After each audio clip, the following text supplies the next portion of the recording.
Hi there, welcome back to Toffee TV. It's me, Paul, and this is the FPL show.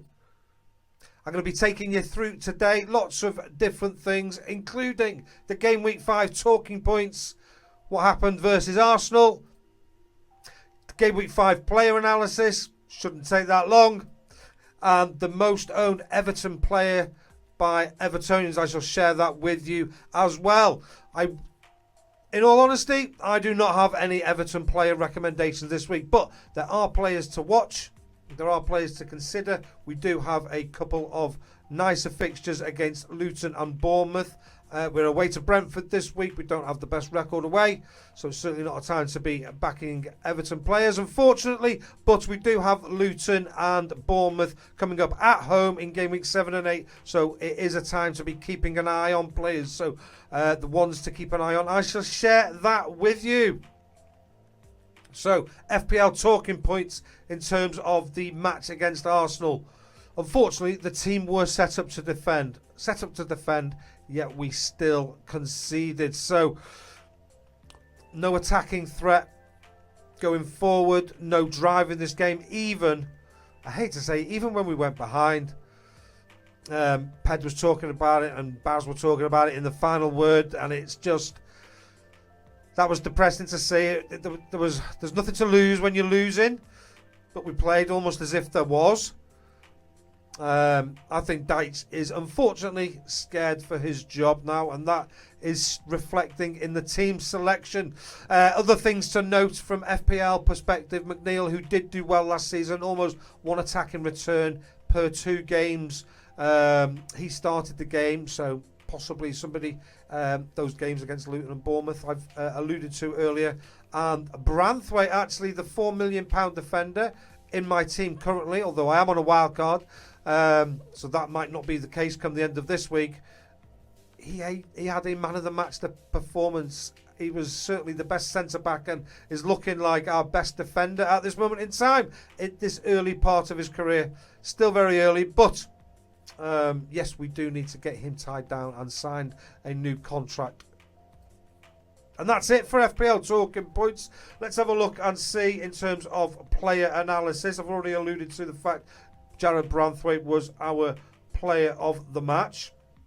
In terms of the statistics, this is taken directly from the fantasypremierleague.com website.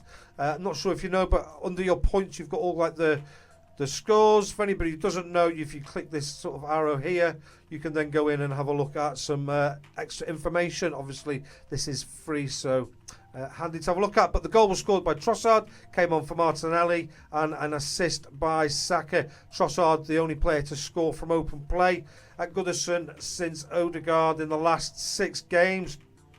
But that's where the good news sort of, well, not the good news, that's just where it sort of stops really. Not much else. We only had 1 yellow card in a game that we lost. We're losing. Where's the fight? Where's the players that are pushed? You know, I'm not condoning fouls, but where's the pressing? Where's all that going? Anyway, Pickford made 3 saves. Raya only had 1 to make. We only had 1 shot on target, as I've talked about.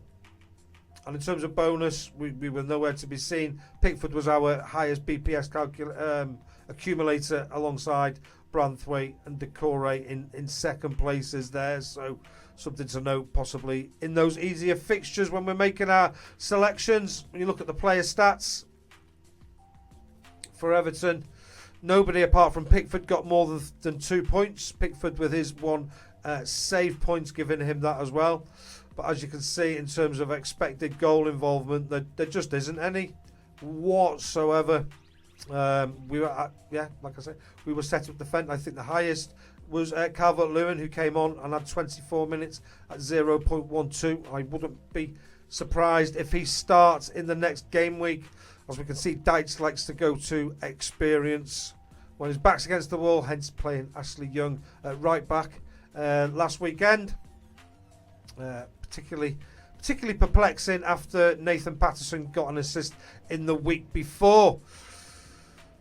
So yeah, not much to see there either in terms of the player analysis. The biggest contributors, like I say, Calvert-Lewin, Adrissa Gay. I don't know why he's playing up there.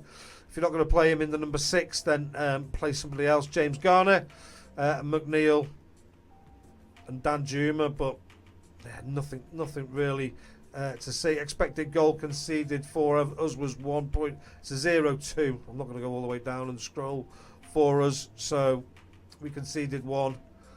We got what we deserved, I suppose, in that sense. Yeah, I'm usually the upbeat one as well, so that just mirrors how we all feel. Let's take that away and carry on with the show. In terms of, like I say, most owned Everton players by Evertonians, still Pickford, and I think that's reflected across the FPL community. People not moving on their keeper until we get people are using their wild cards, basically other transfers to make within their teams. Tarkovsky, I think, again, somebody who was there from the beginning for people. Branthwaite has climbed the ranks, as has Beto in more recent weeks for Everton fans.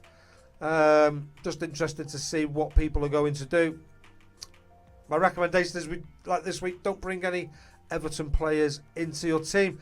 Apart from as the possibility of Jared Branthwaite at £4 million as a bench player, but with Burnley and Luton having a double game week coming up soon. Kabore playing 90 minutes. If you are only having one on your bench, he's probably the better choice, unfortunately, at this minute in time.